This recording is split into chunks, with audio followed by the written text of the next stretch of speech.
Жақынғы жылдардан бері қарай Мори Қазақ автономиялы ауданының іскер басшылары көрегендік тәсіл, әртүрлі ойлар жаратып, мұндағы кестешіл қазақ әйелдеріне экономикалық қуатын жоғарылатуға мүмкіндік әзірлеп берді. Соның айғағы таяуда ғана бітіп іске қосылған дүниедегі ең үлкен кигіз үй мен ең алып сырмақ болды. Моридағы неше мың жылдық тарихқа ие қазақ кестешілік өнерінің халық тұрмысының жақсаруына септігі тиетін инженерия болып бекітілгеннен кейін кестемен айналысатын кәсіпкерлер, кестешілік кооперативтер көбейіп, қазір мұнда 5000-нан артық кестеші осы кесте өнері арқылы отбасылық ауқаттарын жоғарылатып, семья әйелдері кешегі отбасы ошақ қасысында тарихты ақырластырып, 30-дан артық кесте кооперативі құрылып үлгірді. 2011 жылдан бастап салына бастаған кесте мәдениет базасы Шинжаң көлеміндегі ең үлкен кәсіпкерлік орталығына айналды. Қазірге дейін осы құрылысқа 21 миллион юан қаржы қосылды. Мұнда тижарат, тәрбие, өндіріс құрылыстары болып, алғашқы жарты жылдағы сомасы 49 миллион 640 мың юанға жетті. Алып оюлы сырмақты тігу жұмысын үстіне алған Мори Қазақ автономиялы ауданы Меруерт кесте қолөнер бұйымдар арнаулы сервистік кооперативі биіктігі 16 метр. Енінің диаметрі 32 метр келетін осы алып киіз үйдің үзік туырлығы, бау шуы қатарлылардың әшекейін 2 айда бітірді. Жалпы үйдің жалпы квадраты 1175 квадрат. Тағанның квадраты 810 квадрат. Енді бұл үйдің басынан мына бас қорына шейін 10,5 метр. Бұл бұған кеткен қаржы әзір 290 мың юан кетті. Енді мына астындағы сырмаққа 3 ай уақыт кетті. 3 ай уақытта тек мына осы кигізге, осы кигіз сырмаққа 210 кесе кигіз кетті. Бұл бір кесе кигізіңіз әретте сол 6-7 квадрат болады сол.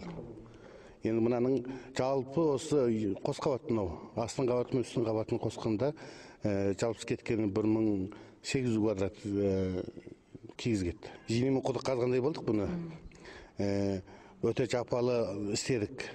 Мысалы үшін басындағы бас қор, үстіндегі құлдырауыш, қарағас демелерін біз күн үстіне істедік, 24 сағат істедік. Сонда енді осы кісілердің бір күндік еңбек ақысын қалай есептедіңіз? Бұл адамдардың еңбек ақылары енді күндігін 100 юаннан бердім. Неше сағат сонда? Түсте қайтпай, түсте осы жерден тамақ ішеді. Осы жерде топты өзіміз түсте осы жерден тамақ ішіп, таңертең сағат 9-да келеді бейін уақытта. Түстен кейін кеш жақын сағат 8-де қайтады. Енді бұның енді басқа жобалаушы, сызушы дегендер, одан айырым, одардың еңбекақыларды жоғары бердім енді. Киіз үй қазақтың дәстүрлі құрылыстарының ішіндегі ең жалпыласқан, өзіндік тұлғасы ерекше, құрылымы қарапайым үлгі. Киіз үйдің түрі өте мол. Жазба материалға негізделгенде 18 түрден асады. Мәселен, қос, итарқа, ақтағыр, жоламай, күйме, қараша, абылайша, ақ орда, ұранқай қатарлар. Ұранқай кигіз үйдің ең арғы тегі. Тарихи деректерге негізделгенде хан ордаларында 30 қанатты кигіз үйлер тігілген. Көбінде 12 қанатты, 18 қанатты сәулетті ақ ордалар тігілген. Көп жағдайларда 4 қанат, 6 қанат, 8 қанат кигіз үйлер тігіледі.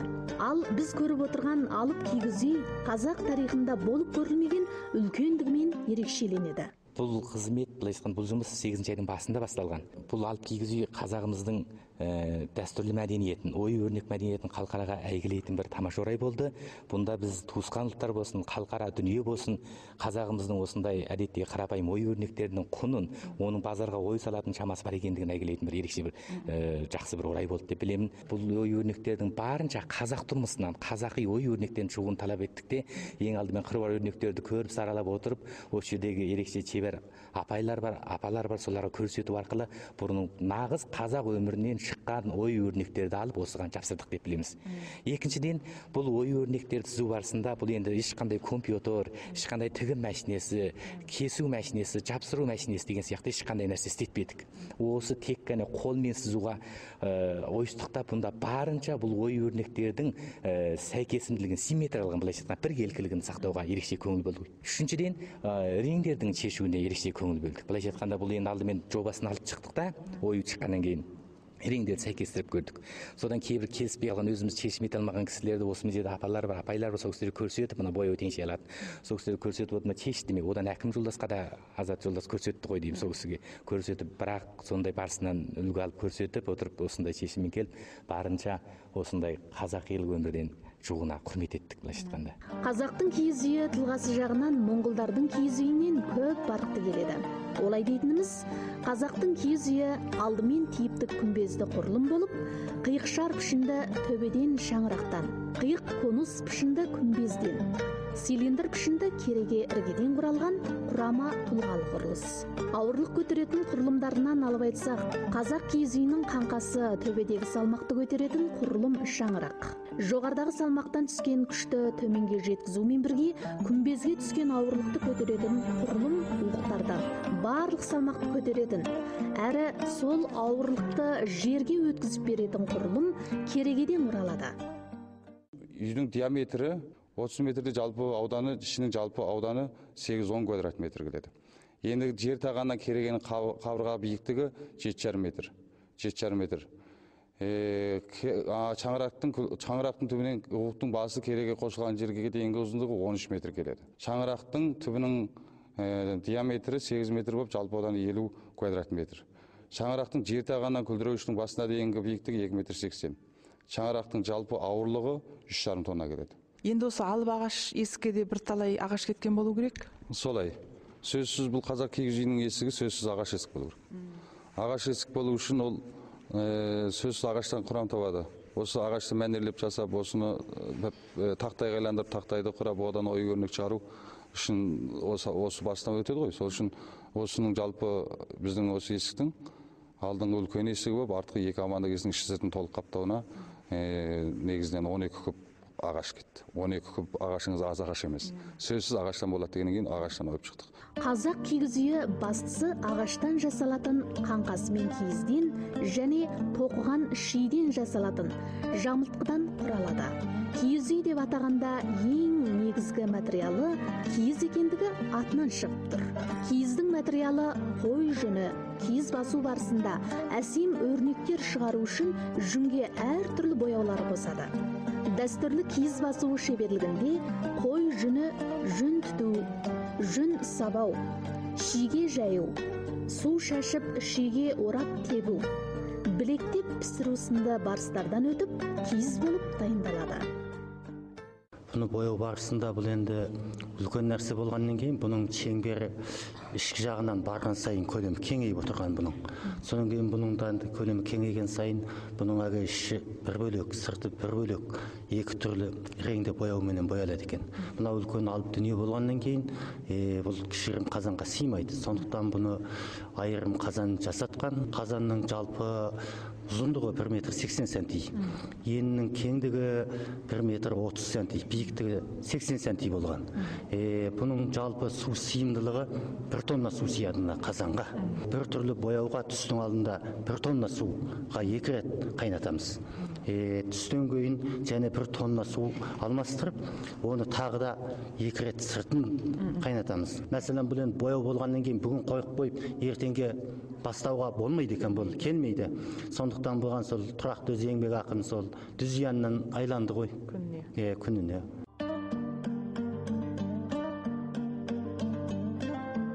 Мори Қазақ автономиялы аудандағы 66 жастағы кесте шебері Алтын апа осы аудандағы қазақ кесте мәдениеті өндіріс бақшасындағы кесте көргізбесі ретінде салынған алып киіз үйде алып оюлы сырмақтың жиегін еріп, алып сырмақтың жасалуына араласқанына өте әсерленіп былай деді.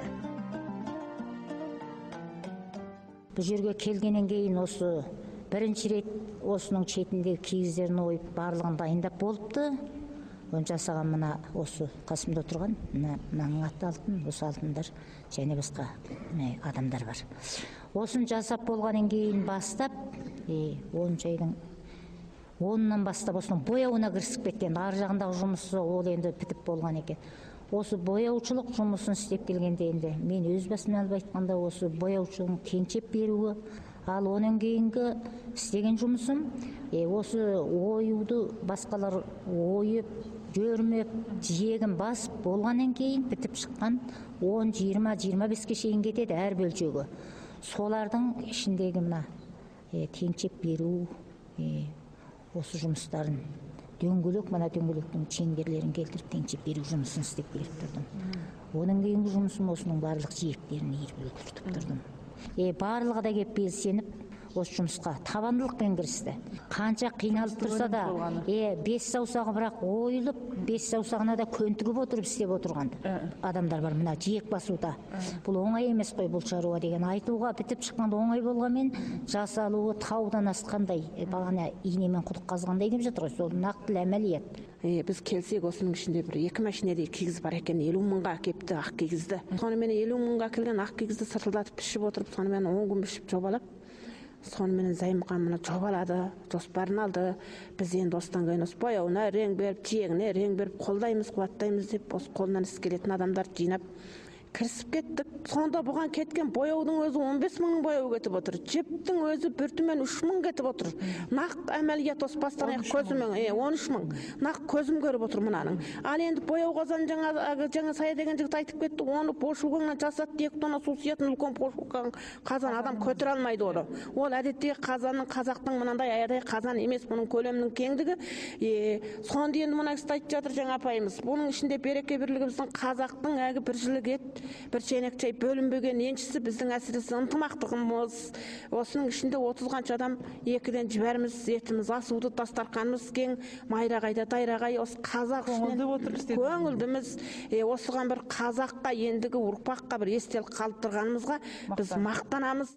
Енді сіздердің осы қолдарыңыздан шыққан осы алыпсырмақ тарихта біздің қазақ ұлтына үлкен бір мирас, мұра болып қалатынына көзіміз сондай жетіп сіздерге рахмет айтып тұрмыз. Енді осы Қос Алтын апамыздың еңбегі жансын, сіздердің өнерлеріңізге бүтін халық тәнті болсын. Рахмет. Саған да рахмет. Мори Қазақ автономиялы аудандағы меруерт кесте қолөнер бұйымдар арнаулы сервистік кооперативінің жауаптысы, техникалық жетекші Зайымхан Аутайқызының айтуынша, осы алыпсырмақты бояудың өзіне 50 мың юан жұмсалса, ал тігуге істеткен иненің өзіне 200 юан қаржы жұмсалған. Осы сырмақтарды істегелі міне бүгін 3 ай болады. 3 айға барды. Көп деген енді машақаты болды.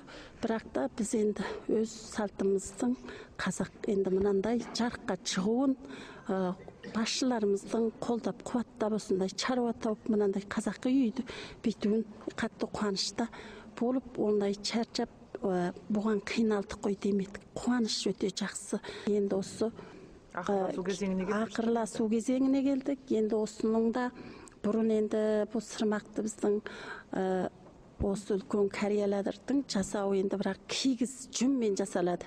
Енді сонда әзір біз бұның чудасын осы мына жіптің, мына шығарған жіптің қымбаты бар. Осы қымбатын әкеп, мына ұқсап мына қымбат жіптерді 2 қабаттап, осы менен тартып тіктік мықты болу үшін.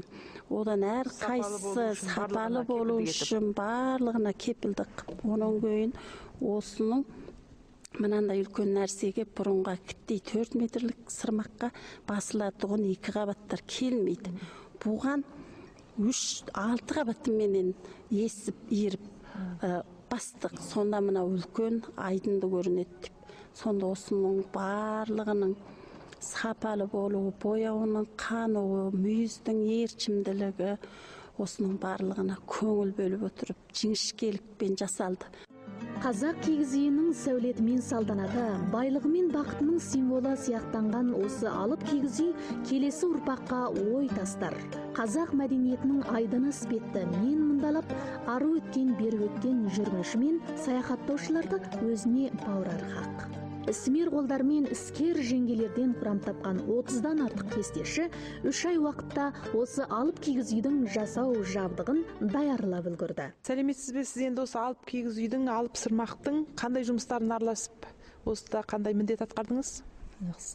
Енді бұнда ұйымның ұйғары бойынша осы әуел алып кигіз үйді жасаған кезде осы негізгі жақтағы үлкен мына қазақ ой өрнегіндегі жоба жақтарында осы жанда жетекшілік еттім. Онан кейін осының ішіндегі мына кестелі бұйымдарынан, осы жақтарынан негізі сапалық жақта, ерең сәйкестігі жақта деген сияқты осы жақтарынан жауапкерлік үстіме алып отырдым. Енді әуелі осы мына түскегі жөнінен алып айтқанда, мына үйдің үлкендігіменен бұның ішіне жобаланған нәрселердің биіктігі, оның өрнектерінің салыстырмасы деген сияқты енді осы жақтарында жетекшілік етіп отырдым. Енді мынау енді менің бір тәрбиелеген оқушы балалардың тігіп жатқан тіккен кестесі мына 4 метрде 3 метр биіктіктегі алып түскегіз. Осы үйдің ерекшелігіне қарай жасалған. Одан кейін енді мынада тұрған нәрседе мынау қазақтың 150 жылдың алдында осы біздің қазақ тұрмысында осындай түскегіздер қалған ғой. Біздің әзір Море ауданы мына Павлоганда тұр, музейханада. Енді бұда мына өрнектің ерекшелігі біздің әзір қолданып отырған ерекшеліктермен ұқсамайды. Ұқсамайтыны мынағы бір-бірінен ойма кесте деп қоямыз. Ойма кесте дегеніміздің өзі мынандай бір тал өрнектің ішіне мына неше түр жіппен ойып түсіріп, мынаның көркемдігін асырып отыр. Сонда енді осы түскегіздің құны қанша болды? Енді бұл әзір бір түменнің үстінде болады. Егер базарға салып рәсми түсетін болса, бұл онда 2 түменнен асады. Өйткені мұның осындай бір немене болғанменен материал жағынан алмағанда бұның еңбек күші ерекше кеткен. Чәншілімі, осыған жіп беруі деген сияқты осындай жағдайда бұған енді көптеген күштер жұмсалып отыр. Оның кейін қатты шеберлік қажет деген сияқты. Бұл енді алып кигізудің асты бірінші қабаты. Бұнда бұл 800 қанша квадрат метр, диаметрі 36 метр. Бұның ішінде әрбір кооперативтің нәрсесі бар, жиыны 20 неше кооператив бар. Оның ішінде 100 қанша түрлі нәрселер бар. Мәселен, қазақи өнімдер бар. Мәселен, өзіміздің осы қазақ апайларымыз, жежелеріміз жасап жатқан сомка, кигіз үй, тұмар, сырмақ, неше түрлі 100 қанша түрлі нәрселер бар. Енді бұда 4 адам кәсіптеніп жатырмыз әзір, 2 ұлттық, 2 қанзу алмасып іске түсеміз. Енді осы саяхатшылардың келіп алуына қарағанда мына алармандардың қолмен өндірген өнімдердің базары жақсы ма, жоқ мына машинамен өндірген өнімдердің базары жақсы ма? Осылардың парқы, экономикалық құн жаратуында қандай парқтар бар? Бұнда енді машинамен істегеннен гөрі қолмен істеген нәрселерді жақсы іздейді. Алармандардың барлығы қолмен істеп, қолмен жасаған нәрсені жақсы іздейді екен. Енді машинамен істеген нәрсенің құмыры біраз аздау болады дағы, қолмен істеген нәрселеріңіз біраз сапалы болады екен, шыдамды сапалы болады. Ол арзан, анау қымбат болғанмен? Анау қымбат болғанмен сапалы болады. Сондықтан әрбір келген нәрсе ең алдымен қолмен істеген нәрсе қайсы, қолмен тіккен деп іздейді. Барлығын іздейді. Мәселен, біз су жуу кесте де қоямыз, оның да машинамен тіккені бар, қолмен тіккені бар. Қолмен тіккен ерекше қымбат болады, енді машинамен тіккені біраз арзандау болады. Енді барлығында сол қолмен істеген жақсы неғып жатыр. Бір жақ осы неғылғанда бір қолмен істеп жатыр. Ақшасына, қымбатына қарамайды. Ақшасына, қымбатына көп қарамайды. Қолмен тіккен болса болды. Қолмен тіккен қайсы, машина қайсы деп әбден айырып, соны қолмен тіккенін алады. Дүниедегі ең үлкен кигіз үй, ең алып сырмақ, қазақ мәдениетін тағы бір қырынан дәлелдеп, Мориға келген саяхаттаушыларда желп еткізері сөзсіз. Бізде кестешілердің шеберлігіне, басшылардың іскерлігіне дән риза болып, сәт сапармен оралдық.